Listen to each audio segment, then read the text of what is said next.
Com Raul Mikhail Ivanov. Bem, caros amigos, estou extremamente contente por reencontrá-los. Eu lhes transmito todas as minhas bênçãos, todo o meu amor e venho, como de hábito, para tentar trocar com vocês, ver se vocês têm questões palpitantes a colocar-me. Então, eu os escuto, como de hábito. Vamos trocar juntos. Questão: de onde vêm os sonhos? É uma projeção ou outra coisa? Então, aí, cara amiga, os sonhos podem ser de diferentes naturezas. Eles podem ser, como dizer, secretados, criados pelo mental. Eles podem ser intuitivos. Eles podem ser ligados às atividades que foram vividas na véspera. Há múltiplas origens dos sonhos. Mas eles são ligados a um estado específico da consciência, que se chama o estado de sonho, que não é mais real do que o que vocês vivem aqui, nesse mundo. E, no entanto, através dos sonhos, como através de sua vida, do conjunto de coisas que se produzem em sua vida, como em seus sonhos, há, sempre, elementos que podem aportar informações, iluminar. Mas eu não posso dizer-lhe de onde vêm os sonhos. Agora, talvez, um neurólogo dir-lhe-ia que isso vem do cérebro. É claro, é uma atividade elétrica, como eles dizem, que se produz em seu cérebro, mas cuja origem é de numerosas possibilidades. Há sonhos premonitórios, os sonhos intuitivos, os sonhos ligados às preocupações do momento, há os sonhos simbólicos, é claro, sonhos coloridos, sonhos em preto e branco, sonhos que não têm nem pé nem cabeça, nem corpo, aliás. Há diferentes tipos de sonhos. É claro, não é sempre fácil saber de onde eles vêm. Questão: a que pode corresponder, por exemplo, o fato de sonhar que alguém morre. Aí também, não há uma única explicação. Ver alguém morrer pode ser profético ou anunciador da morte da pessoa. Mas, geralmente, não é isso, exceto para alguns irmãos e irmãs que têm o hábito de ter esse gênero de sonhos. Ou há pessoas que são habituadas a que se previna da morte de parentes ou, então, de pessoas conhecidas. Mas, geralmente, isso assinala uma transformação para essa pessoa, ou essa pessoa ter relações com vocês, ou coisas a resolver com vocês. Mas, para um mesmo sonho, eu diria, para um mesmo conteúdo do sonho, não há um único significado, porque isso depende, profundamente, de circunstâncias nas quais o sonho produz-se. E depende, também, eu diria, da forma de abertura da pessoa que vive esse sonho. Portanto, não há mais um igual dois. Isso não existe com os sonhos, mesmo se, é claro, grandes psicólogos tenham tentado escrever sobre a simbologia dos sonhos.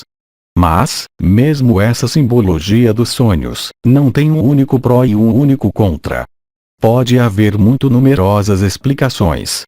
Há, também, seres que sonham muito e outros, em todo caso, que não se lembram de seus sonhos.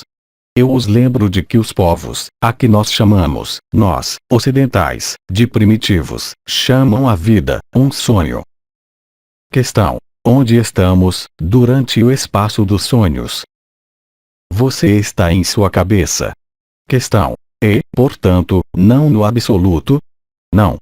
O sono, como lhes diria Bedin, é o absoluto. Mas o sonho, certamente, não. É uma atividade que, qualquer que seja o sonho, mesmo se você sonha com paisagens fantasmagóricas, que não existem nessa realidade, aproxima-se, sempre, de uma atividade do mental, qualquer que seja esse nível, quer seja um mental intuitivo, quer sejam emoções ou contrariedades do dia anterior. Mas o sono não é o sonho. Eu arremeto, para isso, ao que havia sido explicado, há algum tempo, faz mais de um ano, agora, sobre os 4 estados da consciência. O estado de vigília, o estado de sono, o estado de sonho e o estado turiya. Questão: assim como se pôde chamar Maria, Miguel, os anciões, pode-se chamar a fonte? Você e a fonte são um. Portanto, chamá-la é pôr em ressonância, em você, certa estrutura. Nós especificamos, efetivamente, que vocês podiam chamar entidades, com, ainda, uma forma. A fonte não tem mais forma. O que quer dizer, assim, que, no canal mariano, apenas pode apresentar-se o que eu chamei de uma entidade de luz, ou seja, as estrelas, ou seja, nós, anciões, você pode chamar-me, também, eu virei, não se inquiete, ou, então, arcanjos, porque há, ainda, certo antropomorfismo, certa qualidade vibratória específica, ligada à forma, o que não é mais o caso com a fonte. Questão. Enquanto se sonha, não se está no absoluto? Absolutamente. Você sai do absoluto. Nenhum sonho pode pretender ser absoluto. É excessivamente raro manifestar sonhos, para um ser humano, como diria Bedin, que é absoluto em uma forma.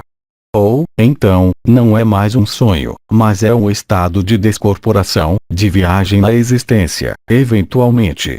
Mas a lembrança nada tem a ver. Não é mais um sonho. Aquele que é absoluto não tem mais necessidade de secretar sonhos, de maneira alguma. E, aliás, se seus cientistas tivessem conseguido agarrar Bidi e fazer nele um eletro, como vocês chamam isso, que mede as ondas cerebrais, vocês teriam se apercebido de que havia anomalias muito específicas, funcionamentos do cérebro profundamente diferentes. Eu os lembro, isso foi dito, eu creio, por Anael, que existem zonas precisas, ligadas às estrelas, que correspondem ao cérebro. Para viver o estado absoluto, há modificações consideráveis ao nível da organização do cérebro, e é visível, é claro. Isso não acontece em um mundo quimérico. Isso acontece nesse corpo, e transforma, obviamente, o cérebro. Transforma, também, o coração e, efetivamente, outras coisas, uma vez que os ciclos do sono não são mais, de modo algum, os mesmos, a alimentação não é mais, de modo algum, a mesma, a necessidade do sono não existe mais. Questão. Por que esse afluxo do mental, de pensamentos, de lembranças, pela manhã, ao acordar? A luz tem efeitos, por vezes, como vocês sabem, nesse momento, que elimina sombras, as últimas resistências. Para alguns, pode ser um afluxo do mental ou de lembranças, desagradáveis, por vezes, de seu próprio passado dessa encarnação. Geralmente, é isso. Questão. Quando se está absorvido na meditação, que se esquece do espaço-tempo, o que nos faz retomar consciência? Como lhe diria Bidi, seu saco de alimento que o chama. Questão. O som ouvido no ouvido esquerdo está, sempre, na mesma frequência? Absolutamente não. Ele modula, extremamente. E, aliás, isso que havia sido dado por meu amigo João Sri Aurobindo, quando ele havia falado de flutuações de sons nos ouvidos. Eles flutuam, também, em função de irradiações cósmicas, de irradiações solares, de pessoas que se aproximam de vocês, de seu estado interior. Há numerosos sons em seu ouvido esquerdo. Questão. Trata-se de sons que são ligados à abertura do canal mariano? Eu falava, também desses. Eles estão em sobreposição com o que foi chamado som da alma, os nada. O canal mariano é, simplesmente, a revelação, de algum modo, dessa ampola da clareaudiência, que não está mais voltada na horizontal, mas torna-se vertical. Questão. O que é, quando esses sons são ouvidos não nos ouvidos, mas, no alto da cabeça? É, exatamente, a mesma coisa. A um dado momento, vocês poderão, mesmo, ouvir o som de seu próprio corpo. E eu não sei mais quem, dos anciões, creio que foi um amigo, havia falado da difusão da vibração, que acoplava a onda de vida com um manto azul da graça e que dava essa espécie de respiração celular. As células, também, têm sons. Portanto, quer seja na cabeça, no ventre, não importa onde, isso faz parte de processo normal, mesmo se não seja mais lógico, efetivamente, ouvi-lo nos arredores do canal mariano. Questão. Qual é essa espécie de ronronar, ouvido no ouvido esquerdo, quando vivi uma subida da onda de vida? é ligado à onda de vida. Do mesmo modo que, antes de fazer uma saída ao corpo astral, há uma modificação de sons nos ouvidos, um tipo de zumbido. Quando há uma saída no corpo de existência, também, há uma espécie de ronronar que se produz. É similar para a onda de vida. Tudo emite um som. O problema é que o ouvido humano é limitado, como para os olhos, em uma gama de frequências. É claro, as transformações que vocês têm vivido vão modificar essas gamas de frequências às quais vocês são sensíveis. Isso pode concernir tanto a visão. Houve o que havia sido explicado através da visão etérea. Há a mesma coisa ao nível dos sons. Os chakras emitem sons, também. Aliás, como lhes disse, ainda ontem, Maria, alguns de vocês ouvem o próprio nome, à noite, foram chamados, e outros, não o ouviram. O que isso quer dizer? Que seu canal mariano está permeável a essa frequência, que é a voz de Maria. O que não é, ainda, o caso, para toda a Terra. Questão. Ao lado de uma pessoa em extremo sofrimento, pode se manifestar o poder de chamar Maria ou outro ser de luz para ela. É muito diferente, de acordo com o caso. Mas é preciso prestar atenção para não recair na dualidade, na vontade de bem. É preferível chamá-lo para si, naquele momento, estar alinhado, em meditação, em oração, chame a isso como quiser, ao lado dessa pessoa. E ela aproveitará a exata radiação que é necessária para ela, ou não, em função do que você emite, nesse contato. Caso contrário, vocês recaem nas orações, nos exorcismos, nos chamados de seres para agir sobre alguém. Tudo isso é da dualidade. Isso não quer dizer que seja necessário deixar o outro sofrer. É o modo de proceder que, ou arremete à dualidade, ou não. Questão. Se está afastado dessa pessoa, o que você acaba de descrever será sentido? Será que a distância pode agir sobre a luz vibral? É o que, essa história? Do mesmo modo que vocês podem fazer, por exemplo, os diferentes yogas, a nova aliança, estando à distância. O que a distância tem a ver aí? Não é a energia vital. É a luz vibral. Nós não estamos nas energias do magnetismo, portanto, é perfeitamente possível estar do outro lado da Terra. O espaço não existe, no sentido em que vocês o entendem, estando encarnados. Questão. Há, ainda, muitas pessoas que fazem orações junto a pessoas em sofrimento.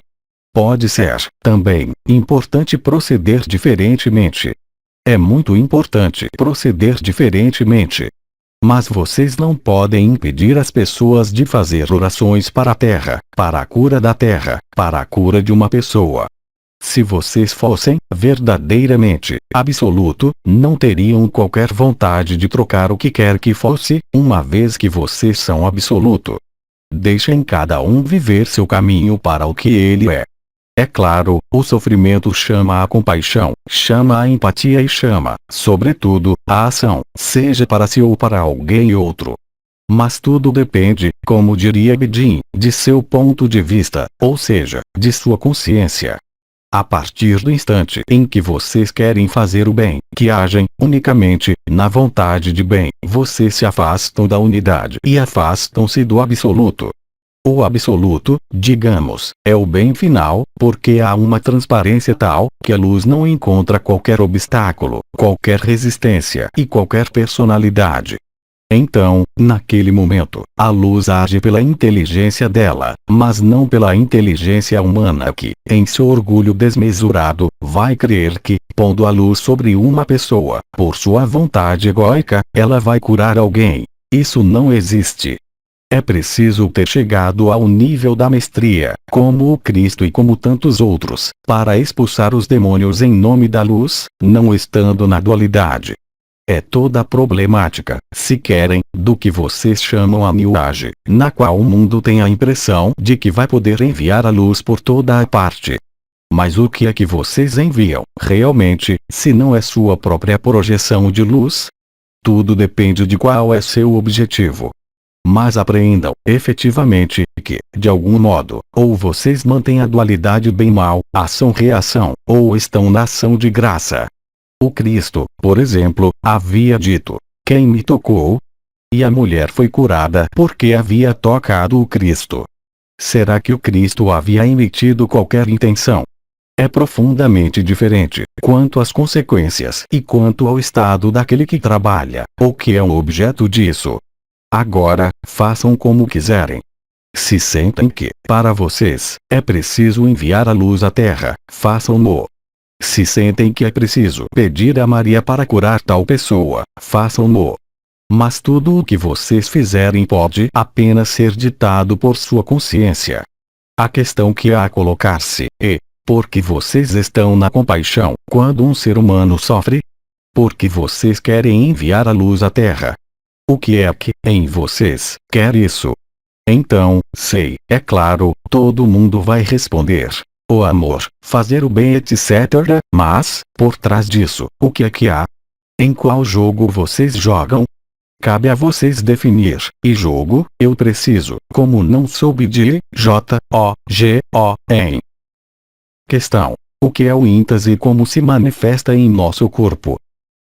O que é o êxtase? Primeiro, etimologicamente, é o inverso do êxtase.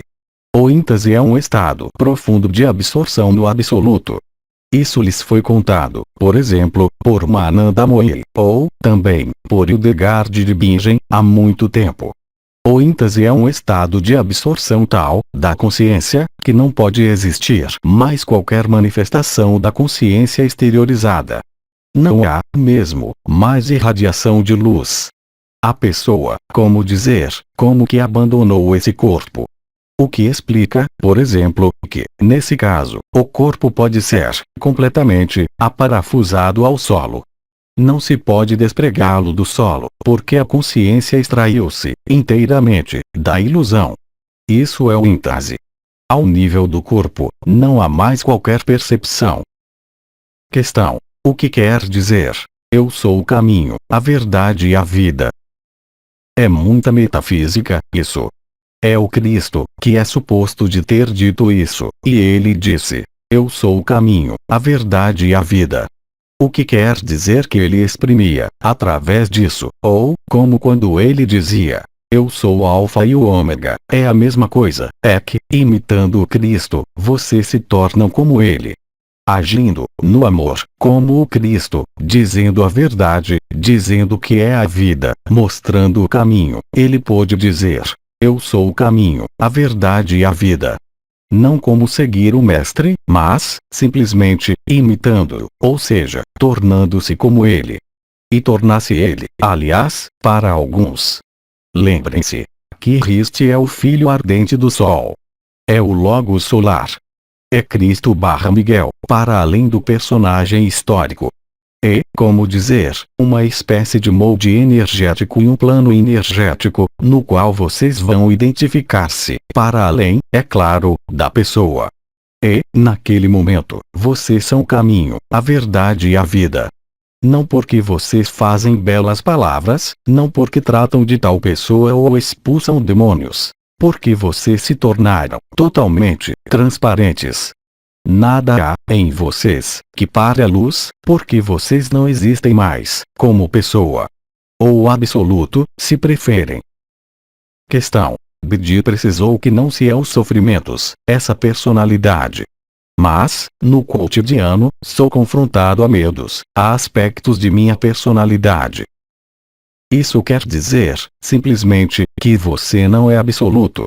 Porque, se você é absoluto, você pode morrer, pode sofrer, pode viver, não importa o que. Você não é afetada. O que é afetado, sempre, é a personalidade. Se você está na personalidade, sofrerá, sempre, você terá emoções o tempo todo. Se você é absoluto, as emoções fazem apenas passar. Você não está mais instalada nesse corpo, está totalmente presente, eu diria, no universo, é uma representação. Mas, o que acontece em sua vida, o que acontece a esse corpo não pode mais perturbá-la. Se você é perturbada, é que está em sua personalidade. É tão simples assim. A vida de muito numerosos místicos, de muito numerosos santos, no Oriente e no Ocidente, mostrou-lhes isso, de modo evidente. E o próprio Bidin, quando estava encarnado, teve um câncer que dá muita dor, mas ele jamais sofreu. Eu repito, o que quer que os afete, o que é afetado, é a personalidade, sempre. Quando a consciência está na última presença, ou quando há, como ele diz, já, não consciência. Não consciência, mas quando vocês são absoluto ou último, o que acontece a esse corpo, o que acontece ao que você nomeia esse concreto, não pode perturbar o que você é. E, aliás, não há razão alguma para que o cotidiano seja afetado pelo que quer que seja, quando você é absoluto, uma vez que, naquele momento, há tal transparência, que não pode haver qualquer sofrimento. Pode haver fadigas, pode haver, ainda, humores, mas, em caso algum, o concreto pode desenrolar-se e provocar alterações do que você é. Se há uma alteração do que você é, simplesmente, que é a personalidade.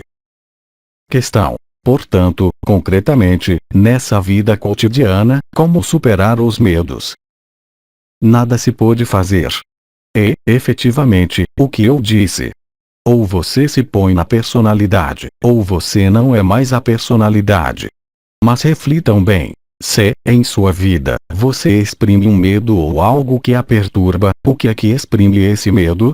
O que é que exprime essa contrariedade ou que a perturba? E, obviamente, a personalidade. Aquele que está em Samadhi, e que está na morada de paz suprema, não pode, mesmo, ser afetado por uma dor, a mais violenta que seja. Não pode haver a surpresa. E, ainda uma vez, eu lhe digo, não há qualquer razão para que isso se manifeste. Isso foi dito. O medo é o obstáculo principal para o absoluto. Se vocês manifestam medos, não podem ser absoluto. É impossível. Portanto, o concreto, como você diz, o cotidiano, como você diz, se esse cotidiano a afeta, a perturbação, o que é que está perturbado, se não é a personalidade? O absoluto não pode ser perturbado pelo que quer que seja, mesmo em uma forma. Há exemplos numerosos. E místicos, podia-se queimá-los. Podia-se fazer não importa o que, eles permaneciam nesse estado específico. Portanto, concretamente, nada a fazer. Ou você sai da personalidade, ou você ali permanece. Portanto, o objetivo não é não ver o que está aí, mas ser transparente porque, quando você é transparente, nada pode afetar essa transparência, o que quer que se desenvolva em sua vida. Portanto, se existem medos, se existem resistências, o que isso quer dizer? Que a personalidade está aí. Lembrem-se, vocês não podem permanecer na personalidade, qualquer que seja, mesmo a mais equilibrada, e viver o absoluto. Isso não é possível.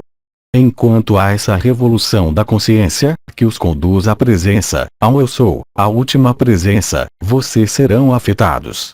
Porque Maria falou-lhes, sem parar, da palavra paz. Quantas vezes foi pronunciada essa palavra paz, ontem? A paz não é algo que se vá tentar cultivar, não vendo os problemas, negando-os, ou o que quer que seja. É algo que se estabelece em si, que faz com que haja essa famosa transparência. Mas, enquanto você se tem em sua própria vida, enquanto se tem em sua própria pessoa, isso foi dito, de múltiplos modos, há vários meses, enquanto você crê que tem uma história, uma profissão, um emprego, uma função, você não é absoluto. É preciso soltar tudo isso. Isso não quer dizer, eu repito, abandonar o trabalho, abandonar a família. Como disse Bidin, é mudar de ponto de vista. Naquele momento, a transparência instala-se, mas não antes. Portanto, sobretudo hoje, se restam, em vocês, medos, apreensões, interrogações, se vocês querem ali aportar uma solução, o que é lógico, vocês vão comportar-se na dualidade, qualquer que seja a expressão do que os incomoda, quer isso lhes concirna ou concirna alguém que está em seu ambiente. vocês não podem abandonar-se à luz, abandonar a personalidade, e, ao mesmo tempo, querer agir nessa personalidade. É lógico, não? Está aí o dilema no qual vocês são confrontados. E há apenas uma única solução, isso foi dito e repetido. Humildade, simplicidade, desidentificação, refutação etc. O Samadhi, a última presença, o absoluto não são fugas da realidade, ou do concreto, é uma transcendência total do concreto, não pela vontade pessoal, não por uma reação, mas por um estado de ser, ou um estado de não ser, para o absoluto. Enquanto vocês procuram uma solução na personalidade, vocês não resolverão a equação da personalidade. É tão simples assim. Então, Cristo havia dito: busquem o reino dos céus e o resto ser-lhes dado em acréscimo. E, estritamente, a verdade. Questão: se se atinge esse estado de paz, isso impede os estados de doença. Por qual razão? Esse corpo é mortal. Em contrapartida, qualquer que seja a perturbação, a doença, as contrariedades ou outros, a consciência, e a entidade, que está aí, não é mais, de modo algum, afetada. É uma questão de sensibilidade. Há seres que são hipersensíveis ao nível do coração, do corpo. Eles vão ter uma pequena dor, vão pôr-se a gritar. Há pessoas que são muito resistentes. Elas vão sentir a dor, mas nada vão manifestar. E, depois, há aqueles que são absoluto ou na última presença. Sim, bem, uma dor está aí, e então? É a identificação ao corpo que é responsável pela dor e pelo sofrimento, nada mais. E, eu repito, isso não quer dizer que seja preciso renegar o corpo. A paz é isso. E, quando foi explicada a morada de paz suprema, Shantinilaya, quando Maria falou, ontem, de paz, e tudo o que foi dito por um amigo sobre ficar tranquilo. Isso vocês vão poder verificar por si mesmos, com o que vai balançar. É fácil falar de espiritualidade, falar de vibração, quando tudo vai bem. Mas, quando tudo vai mal, o que é que acontece? Será que vocês são capazes de permanecer na mesma paz ou não? Se sim, então, vocês estão na última presença ou absoluto. Se vocês estão contrariados ou afetados, ou no medo, ou no sofrimento, ou na emoção, isso quer dizer que, simplesmente, a personalidade está, ainda, na dianteira da cena. Questão: após um regime monástico, a vontade toma-me, de repente, de comer o que eu não comia, de hábito. O que eu faço, não querendo parecer o que eu não sou? É da ordem da resistência ou é outra coisa? É, unicamente, da ordem da personalidade. Como diz essa pessoa, ela fez um regime monástico, o que quer dizer que ela mesma fechou-se em regras, esperando que, fechando-se nessas regras, isso ia, como por acaso, desaparecer. O natural voltou a galope. Como vocês dizem, expulse um natural, ele volta a galope. Tudo aquilo a que vocês vão opor-se, com a personalidade, é a mesma questão de há pouco, em relação às imposições ou às contrariedades da vida comum, tudo que vocês vão querer preparar, antecipar, controlar, vai explodir-lhes na cara, cada vez mais. Então, está ótimo, para a vida 3D, até o presente, controlar as coisas, prevenir as coisas, preparar, antecipar. Mas isso era bom para manter uma aparência de segurança. Mas a verdadeira segurança não está aí. Isso faz apenas traduzir medos. E aquele que se contraria por um regime monástico, assim, encontra-se confrontado a quê? Ao retorno da manivela reação. Mas é normal. Retenham, efetivamente, que todo excesso, qualquer que seja, tem por base a personalidade. Toda privação, também. A espontaneidade do comportamento, a espontaneidade da consciência exprime-se diferentemente, justamente, de acordo com o que se agiu através da personalidade ou conforme se esteja na última presença, na paz ou no absoluto. A diferença é flagrante. Quando vocês são transparentes, absoluto, última presença, quando estão na presença, o que aqui foi dito? que é a ação de graça, a divina providência, vocês a chamem como quiserem, a inteligência da luz que vai reger sua vida. Portanto, em nome de que vocês agiriam pela personalidade, cabe a vocês ver. Isso será cada vez mais evidente e violento. Na época, eu falava de colocar sob o tapete, vocês se lembram? Depois, eu disse, retirou-se o tapete. Agora, é cada vez mais evidente. Se algo se manifesta em sua vida, o que quer que se manifeste em sua vida, primeiro, apreendam, mesmo se vocês não o compreendam, que é, sempre, para ir para a luz, mesmo se o elemento que se desencadeia pareça-lhes horrível. Eu já disse isso, há pouco tempo, há apenas um mês.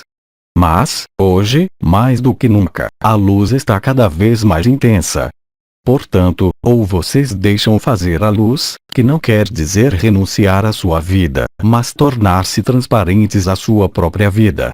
Então, é claro, a luz não vai fazer um cheque em seu lugar. Mas, se vocês vão ao que nós havíamos dito há anos, a fluidez da unidade, a sincronia, se vocês estão na confiança, no abandono da personalidade, para além do abandono à luz, é claro que sua vida vai desenrolar-se sem qualquer contrariedade. Mas, se vocês resistem, o que é que vai acontecer? Isso vai tornar-se cada vez mais complicado. Portanto, em resumo, ou vocês são, ainda, uma pessoa submissa à personalidade, ou vocês não são mais uma pessoa. E o que diz essa pessoa é perfeitamente exato. Ela controlou, dirigiu sua vida, por um regime monástico, eu creio, ela disse, para perceber-se de que tudo lhe explodiu na cara. E ela encontra boa consciência, dizendo, bem, é preciso deixar fazer, é a luz. Não, não é a luz, isso, é a personalidade. Questão. A personalidade é um elemento, apesar de tudo, útil. Por exemplo, as pessoas no fim de vida podem desenvolver mais paz para sua passagem, se colocam atos ligados à personalidade, como gerir sua herança. Mas útil para quem e para quê? Para a herança, sim.